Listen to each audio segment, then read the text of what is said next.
Hello, everyone, and welcome back to a new episode from your Arsenal Fan TV America. Welcome back here from the United States, specifically the Northwest, Pacific Northwest. Welcome you back. Welcome you all from around the world. And thanks for watching another episode. Unfortunately, today, we're going to talk about a loss. We're going to talk about Arsenal, going out of the cup, the Carabao Cup, English League Cup, however you want to call it, whatever you want to call it. It's a competition that we're now out of. Why? Because our our coach started some weird players, I guess, or some players that shouldn't have started. The manager decided to really not win that game. It was a decision by Mikel Arteta. Because if he wanted to win that game, he was very capable of putting a starting lineup to win that game.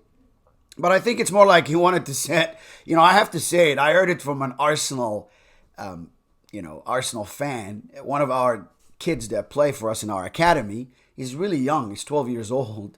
And he says that he wanted Ramsdale to concede goals. That's why he didn't start William Saliba. Hey, listen, I might agree with him, I know everyone is going to say there's a lot of games, there's a load of this. Listen, let's just stop right now. Let me tell you something. These guys are professional footballers. If you're talking about a college football or somebody in a regular league that, doesn't get paid, or maybe a semi-pro that actually pays to play sometimes, or somebody that gets paid, $1,000 or $2,000 a week to play, or a month sometimes to play. But these guys, hundreds of thousands per week. So that's why they get paid this much. So they could be ready to play these games. They're still young. Saliba's young. All these guys are young. Odegaard is young. Saka's young. They need development. Martinelli's young. They need to play. So instead of sitting them on the bench watching their team lose, let's start the right way. And I'm not saying start him all. Martin Odegaard didn't play well the past couple 3 games, and he didn't start the past couple of games, right? So let's play him. He's a club captain. He came at the end, made a difference. But we didn't. So to start how we started and think we're going to win versus who? Luca Paqueta, one of the best Brazilian midfielders, strong. You think Luca Paqueta, if you're putting a formation, you think that Lucas Paqueta in the middle, West Ham, that strong Brazilian, is going to not win battles against Fabio Vieira and Jorginho? And then you said Kai Havertz, the one that's actually, with his stature, to sit back in midfield, you sit him up front. You tell him to go more up front. So he's never had that defensive mindset because he wasn't told such by the coach. By the way, Kai Havertz is somebody who will do exactly what you tell him as a coach. So let's just think about that. So let's go right away to the startup of this, again, very unfortunate game for Arsenal. We're now out of the cup, and but we got to talk about it. We're going to learn from it, hopefully. But I know we don't. I know Mikel Arteta doesn't for a fact because it happened. The same exact thing happened last year. We went out, right, of this cup and we said it's not important and we're going to go win other things. And then we went out of the FA Cup. And then we went out of the UEFA League Cup. And then we bottled the Premier League. So I don't know what else you want from me as an Arsenal fan, not to be very upset at him specifically. Because it's at a point which is unacceptable. I mean, let's go to the lineup and let's talk about the lineup. Ramsdale started, and I was really happy to see him. Unfortunate for him, the goals he conceded, and in front of him, the center defense, the partnership was Gabriel and Kivor. Both left foot center defenders. You know what I mean? So they both like to play on the left. So it was confusion for both of them. They did not sync together. Kivor was so advanced. I mean, in the first half, West Ham didn't do nothing. That's why he was so advanced. He played almost in their half, in the middle of their half of the field. On the right side was Ben White. Happy to see Benny always. And on the left side, Zinchenko. Not happy to see him start. He hasn't been at his best lately. And in this particular game, he gave away a couple of goals. Not one, couple of goals. Yes. And he was about to do more, but the manager finally did not want to embarrass us further, and he had to take a decision and take him out and put Tomiyasu, the much better player, on the day or before the day than Zinchenko, of course. So finally we saw that happen. But let's go also and continue with our midfield selection, which continues to surprise Fabio Vieira, Kai Havertz, and Jorginho. Okay, so Kai Havertz and Jorginho, because they played together in Chelsea, so maybe stop. What is that? I mean, look at all three players. Look at all three players. And you tell me, where was the chemistry at any given point? Before you start them even. How would you create chemistry between Jorginho that liked to set back? Fabio Vieira, and I don't know what he likes to do, but he was pulling the strings. He was in Odegaard's place. He's never done it. A player that always plays backwards, doesn't look for anything or any space up front, doesn't pass and go a whole lot. Occasionally, where he has a burst, but gets shut down. Little player. Ball gets taken off of him so often. He's not a player you play him in front of physical. Lucas Paqueta, Mohamed Kudus. That's the guy, if you go back, the Ajax Amsterdam guy that they bought, and I was always in our episodes before talking about how good he is. He was available. He needed to leave Ajax. We needed to have him play for us, not for West Ham United. Anyways, you put Fabio Vieira in front of those guys, they'll chew him. They'll chew him up, and they did. He was ghost. Go back and watch that game, and you will see that he didn't even participate in so many different plays. He will pull himself away. He got pissed at a couple of players. They got tasty, against each other's. Him and Ben White Ben was passing the ball to him, and he didn't make any move. Again, not acceptable. Not acceptable. The three up front. Let's go to up front. We have Trossard. Martinelli was outside. I want to say Martinelli because that's when I go to left side of Arsenal. I want to see him always start. Didn't happen. Trossard, Eddie Nketiah, and Nelson. And you know what? I like Reece Nelson a lot. But if Reece Nelson is not played with the right midfield, he doesn't perform. He's not Bukayo Saka. So I have to switch my play a little bit. I have to coach the talent, not the individual. I don't have to force everyone to be someone else. Hey, do what Bukayo Saka does. It doesn't work that way. Again, Nelson is a great player, but if you utilize him right. If you have Fabio Vieira serving him, we're cooked. We are. And it's just pretty obvious now that game in, game out, he's still, at first they say, okay, he's trying some selections. He's trying these players. We're in the middle of the, we're out of the cup. I don't want to say we're in the middle of a cup. We're in the season already. Games are coming every week. You're trying combinations still. You don't know who's your strongest. That's a problem. A manager's been in a club for this long. That's a problem, right? Come on, you Gunners. Come on. It's unacceptable that we go to the London Stadium to West Ham United. You go to ESPN and watch it. You go to YouTube and watch. You go whatever you watch. Everyone predicted Arsenal to win. It was an easy win. West Ham didn't do anything in the first half. They didn't. But we did for them by a little mistake from Ben White, deflected off of him and went into the goal. But let me just take you before the goal. I mean, this is the referee, let me just remind you, that had the problem in the Tottenham-Liverpool game. Same referee. And that's the same referee that had the problem with Onana punching Wolves player in the beginning of the Premier League this year and not given a penalty. So he was suspended about 2-3 weekends already.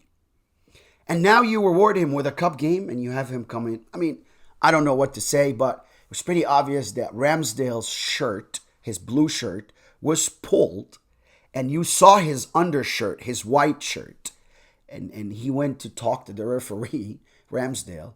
And the referee gave him some weird-ass reason, turned around and walked away. Of course, there was no VAR. I don't know why English football do that. It's easy to sit, these guys down and have a VAR.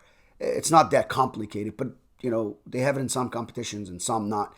Inconsistency. I mean, you guys say we created the game. You want to also destroy the game because you're really working hard to do such with these referees and the VAR inconsistency and all of that you're doing.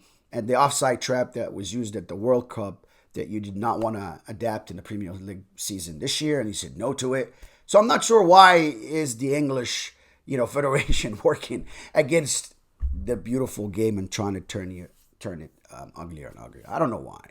But anyways, that was not a goal. That was a foul on Ramsdale. But here we go. We go down 1-0. No creativity from Arsenal. Again, you don't have a creative mind midfield. You don't. Kai Havertz is not going to create anything for you. He's going to receive, or he's going to help you create. Jorginho wants to run everything how Jorginho wants to run it. Fabio Vieira is separated up front, and he doesn't know what to do or what he's doing. He just gets a ball, try to look pretty. Ball gets taken off of him. Very, very easy. It's easy for David Moyes. You see him outside saying, keep attacking. Arsenal are weak. We're not stopping anything. Zinchenko is in another world. He was in another world. He didn't come to play. And the first, and the second goal, I don't know why Mikel Arteta didn't take him off right away. Second half, we see him coming in second half after the worst performance you can see from a player in the first half, and then he gave them the second goal, or he didn't track back, so they scored the second goal.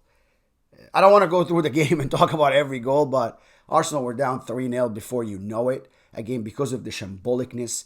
And finally, we were able to do some substitutes, but it was too late for Saka and Martinelli and Odegaard to come in. Listen, I consider this game 3-0. I know it finished 3-1, and Martin Odegaard came in and just slipped the goal, but that shouldn't even count. We shouldn't lose by 3 or even 3-1, okay, to West Ham United in a cup game that a must-win or go home. Because guess what now? We're out of the cup. And it's very unfortunate for us Arsenal fans. We want to see the Gunners play. We want to see that League Cup as a trophy. If you, at the end of the season, gave me just the Carabao Cup as a trophy, I'm good with it. Because guess what?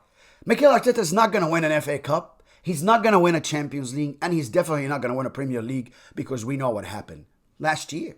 He's just not that coach. Mentally, he's not strong enough. You don't have a captain also that is up for that challenge and strong enough. Odegaard seems down, seems to have a lot on his plate, seems to have too much responsibility. We always see on social media how he was right away integrated into football, didn't live his childhood, and there was a lot of pressure when he went to Real Madrid.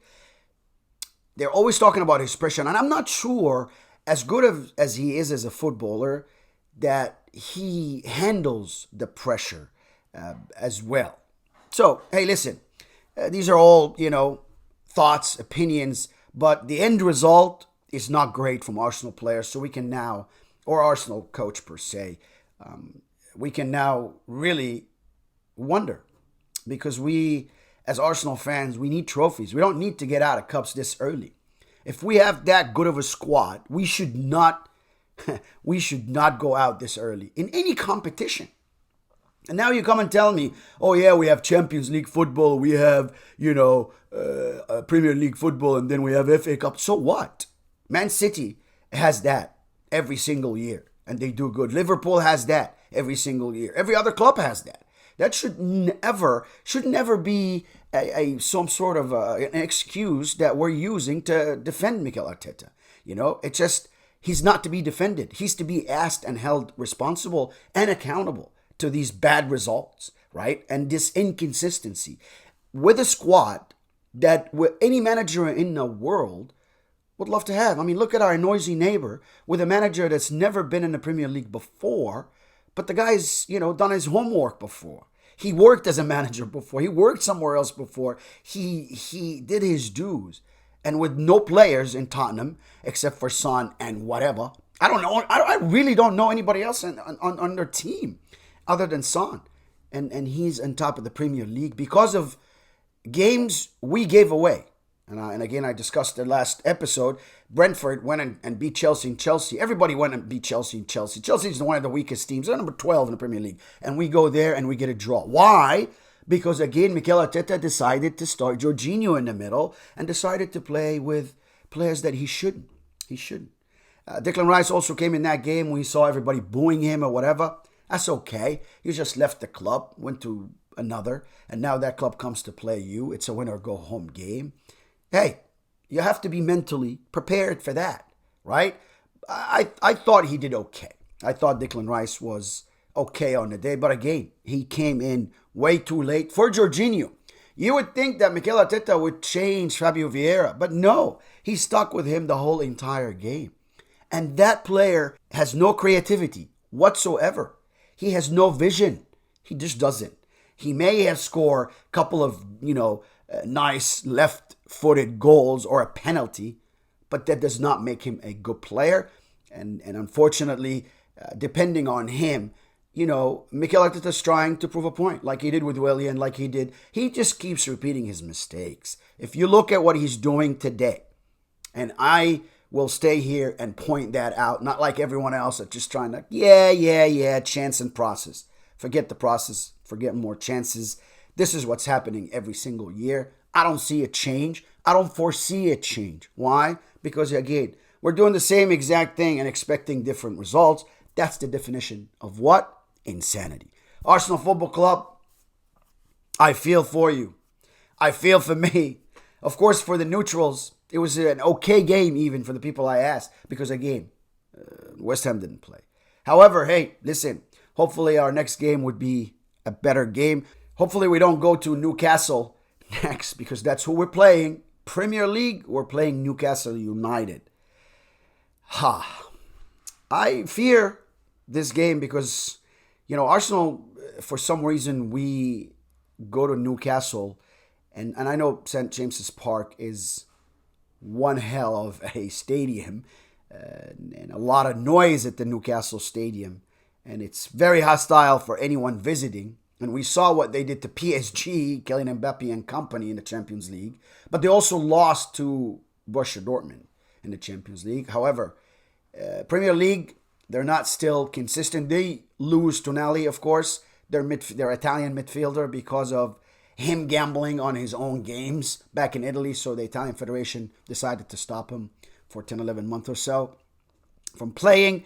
And you shouldn't gamble on your own games. So they don't have him. He's a very important part. However, it's not that I trust or don't trust Newcastle to beat us. I just don't trust Mikel Arteta to put, number one, the right team to play, and number two, the right game plan to play versus Newcastle. Because we all know how Eddie Howe and his team likes to play. So we will see. I would love for us to keep winning at the Premier League because I want to keep our hopes up, and I want to keep saying that because of Man United doing bad, Chelsea doing very bad, the team in the land right now in England is Tottenham. And they don't have players. They're not that good. They're just, I think, better than everyone else. Because everyone else is not doing great, so they're taking that opportunity. So my hopes are for us to stay up top. Everybody else is not doing great, and Man City took, their foot off the pedal for a little bit. So we might have a chance on opportunities. But I know even if we do, sometimes we miss our own opportunities based, again, on the history of Mikel Arteta running the club. Thank you so much for watching. Best of luck to us on Newcastle Premier League. Come on, you Gunners. Let's do something and let's stay up on the Premier League. Thank you so much for watching. Have a great rest of your week, and I will see you after the next game.